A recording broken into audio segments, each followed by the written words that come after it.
Qu'est-ce qu'il fait que quand vous chantez, vous êtes essoufflé? C'est souvent la question qui m'est posée en tant que coach vocal. C'est ce que je vais vous répondre dans cette petite vidéo.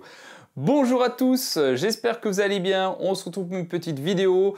Mais avant tout, je me présente, je m'appelle Alex Dehussy, je suis coach vocal et j'aide les artistes à trouver leur voix. Et aujourd'hui, on va répondre à une question qui est souvent posée. C'est quand je chante, je suis essoufflé, qu'est-ce que je peux faire? Ça, c'est souvent... alors, pour la plupart du temps, les gens pensent que « Ah, je respire pas assez ». Non, justement, c'est plutôt des fois le contraire. Il y a deux facteurs, en fait. Il y a deux facteurs. Il y a le facteur, oui, respiratoire, mais souvent par un excès d'oxygène. Mais souvent, la plupart du temps, c'est par rapport, en fait, à la position de vos cordes vocales. Il faut bien comprendre ça.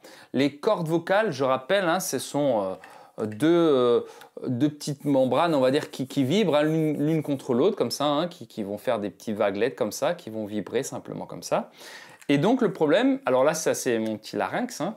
Là il y a l'épiglotte. Alors je vais vous montrer ce que c'est qu'une corde vocale sur ce petit larynx. Les cordes vocales, c'est les deux petites bandes blanches là que vous voyez. Hein. Imaginez-vous, c'est deux knacks. Allez, comme je suis en Alsace, c'est deux knacks comme ça, l'une contre l'autre, et qui vont vibrer, d'accord? Ces deux petits knacks, elles peuvent être bien fermées, donc avoir un bel accolement, et donc votre son sera plutôt assez sec, ou alors des fois elles peuvent, et c'est ça le problème, c'est elles peuvent légèrement s'ouvrir, et donc laisser passer de l'air, beaucoup trop d'air. C'est ce qu'on appelle des masses rigides, par exemple. Quand je parle comme ça, ouais, comme ça, je vais utiliser beaucoup d'air. Et je vais m'essouffler très rapidement. Donc la plupart du temps, c'est au niveau de vos cordes vocales. Vous devez les accoler. Hein, il y a des exercices pour ça, mais vous devez accoler les cordes vocales. Donc plutôt ce qu'on appelle chanter ou parler glottal, comme je le fais. Ah, ça c'est très glottal. Ah. Si j'écarte mes arythénoïdes, c'est-à-dire que si je fais ça, ah,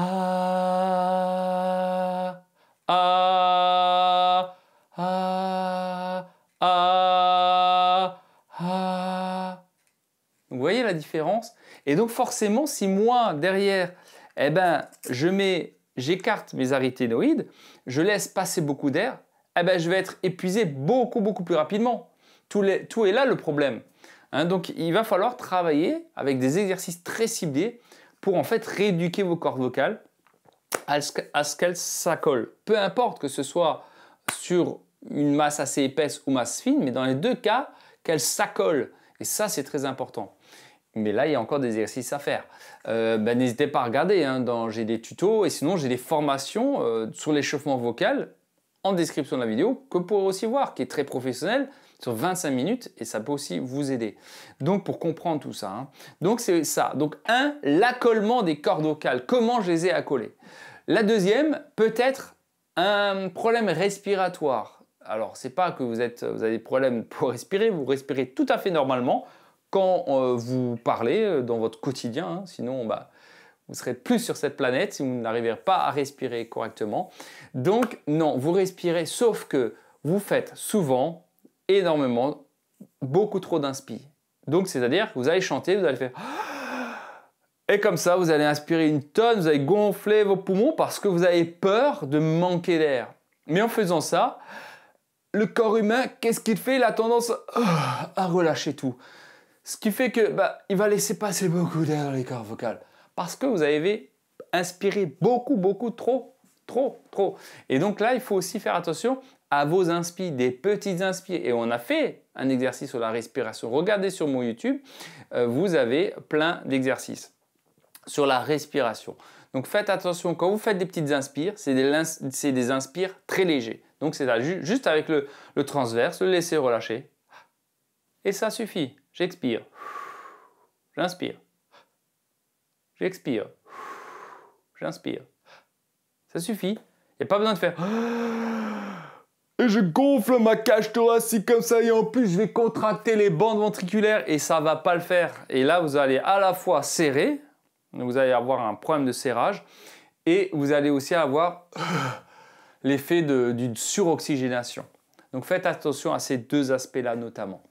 Mais il y a des exercices pour résoudre ce problème-là. Donc, mais déjà, vous avez une idée en fait de travail à faire. 1. La respiration, plus modérée, beaucoup plus modérée. 2. L'accollement des cordes vocales, plus glottal, d'accord? Avec moins d'air, c'est très important. Donc, ah, au lieu de ah, parce que là, je ne peux pas tenir sur la longueur, c'est normal. Hein, donc ça, c'est très important. Et ne pas prendre tout le temps de l'air, toutes les 2 secondes.